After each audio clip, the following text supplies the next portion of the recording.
Greetings everyone. So welcome to another subtopic 3.2b. What was slavery? So I think you'll be very excited to learn about this topic because you normally call your friend slave. So maybe, perhaps, you will open up now when you go further in this subtopic to learn more about the slaves, and you'll stop calling your friend slave after knowing what actually they went through. Okay, so let's look at the source A first. An African dealer marches slaves to the coast to be sold. So if you see, this is how they actually drag the African slaves. Okay, they drag them up to the coast. Coast means to the port, where they will be later traded or brought to another country. Okay, mostly they are traded to Britain. Okay, right? So the next one, B. Slaves cutting sugarcane in the West Indies is an engraving from 1858. So they are commonly widely used for plantation purposes. Okay, these are the reasons. That the basic or the most common reason was cutting sugarcane, okay, for the plantations. Source C, let's look at source C. African slaves being loaded into the hold of a slave ship in a picture from 1880. So this is how they were actually loaded into the ship, okay, to the lower decks. So I have attached one video which is taken from the history channels in Astro. Okay, so there is actually one video um, showcasing to you the actual incidents that took place during the 18th and 19th century, especially during the transport of the African slaves. Okay, so you'll be looking at it even more deeper. Now, the last one is a plantation owner punishes a slave from 1835. So you saw that, right? How the owners actually punishing the slaves. Do we do that these days? No, right? We only maybe perhaps like cut down their pay or just sack them off, okay, fire them off. But this is how they actually treated. Alright, so where did the slaves come from? Okay, the most obvious reason will be captured as a result of a war. Meaning to say, when, for instance, Malaysia and Singapore are in a war zone right now. Okay, so Malaysia has won over Singapore.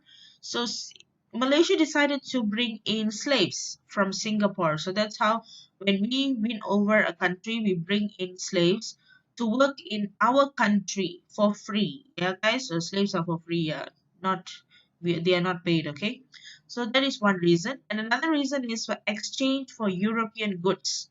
So Singapore decided to buy a few goods from Malaysia, but they don't want to pay us, but in return they want to give labor, which is slaves. So that's how they actually come from. Okay, so the next one is, how were they treated? They were treated very badly, guys. Okay, they were thrown under decks with dead slaves. Like they are been in the cruise for about 2 months. So in the 2 months, some of them will catch a flu, virus, influenza. It can be yellow fever. It can be any disease. And when they start dying, okay, their bodies are still there. And who is still there with them? Human. Okay, the ones that are still living. So you live between dead corpse, which is already affected with sickness. So what happens to you? You also die. Okay, so health wise is like zero. Okay, you're not healthy at all. Okay, all right. And smelly environment because of the um toilet system. They don't have such thing as toilet system. They do everything there itself. Okay, and they also get beaten up if they do not obey orders. So in orders in such a way that they will still work on the decks, on the upper deck, like cruising the ship, cleaning, and also there are some slaves who do not want to eat because the only food that they have is rice and beans. Okay, like for two months, if I feed you with only rice and beans, would you be able to take it? No, right? Because beans and rice, you don't get enough energy from that, and you are actually working like around the clock with hard jobs and only that kind of food. So when they disobey, when they don't eat, they get beaten up also. Okay, once they have landed in Britain, they go to their respective owners. also called masters. Okay, during the time they don't call them as owners, they call them as masters.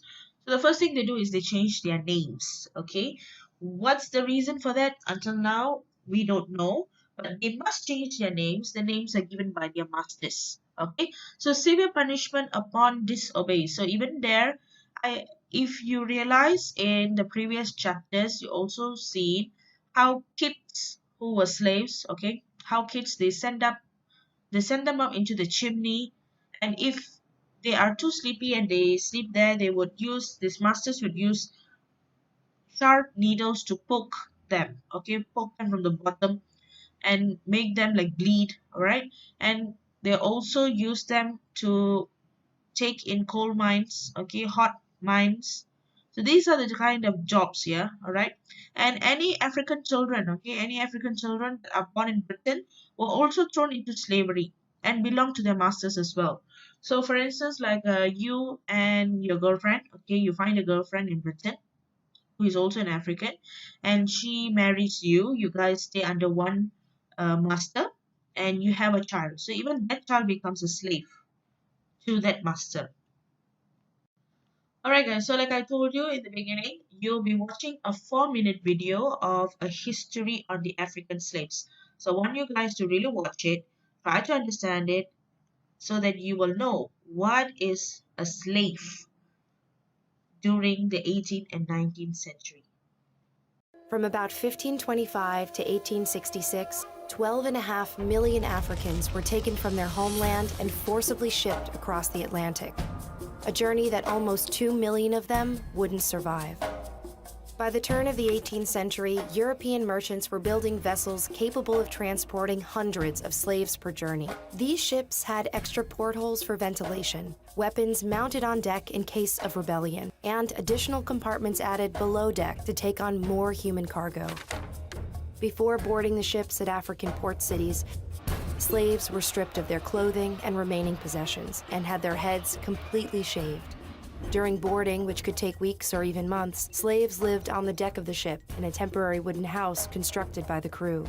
The crew also installed netting around the deck of the ship, designed to catch slaves who might opt for death over forced servitude. Once moved below deck, slaves would find themselves stuffed into compartments with ceilings as low as 4.5 feet, where they would spend most of their voyage. They were segregated by gender and age. Adult men were kept separately and shackled in pairs. Women usually left unbound in their designated compartment, and children often free to move about the ship. There was no plumbing of any kind. Slaves were forced to relieve themselves where they sat, creating hellish conditions when combined with the heat and lack of ventilation below deck. Disease was rampant. Measles, smallpox, influenza, scurvy, and dysentery, the #1 killer, ravaged slaves and crew members alike. The slaves generally spent about 8 hours a day above deck, but were still separated by gender with a barricado, a reinforced wall that could be used to protect crew members in case of a revolt.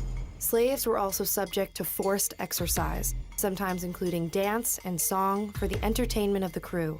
Disobedient slaves were tortured and beaten, usually whipped with the especially cruel cat-o'-nine-tails, a tool designed to inflict maximum pain.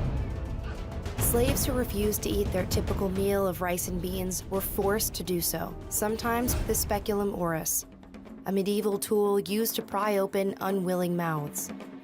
Women, while usually left unshackled, were raped and sexually abused by members of the crew, sometimes arriving in the New World carrying the children of their attackers. But it was the women, using their minuscule freedoms, who would often coordinate mutinies against their captors. But these rebellions were rarely successful.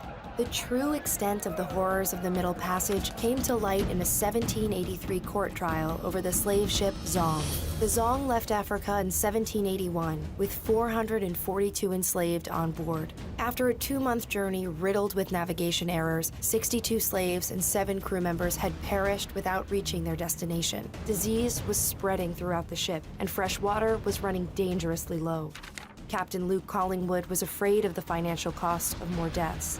Slaves that died of disease were not covered by the ship's insurance, but slaves who drowned were. Some 133 slaves were thrown overboard. Collingwood claimed it was necessary to do so to halt the spread of disease.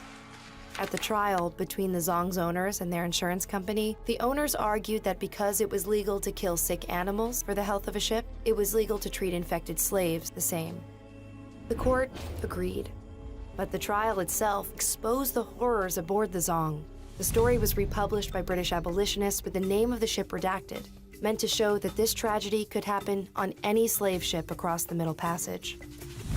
24 years after the Zong trial, the slave trade was outlawed in both Great Britain and the United States. It would take England another 26 years, and the US another 58, plus a civil war, before the practice of slavery was banned outright.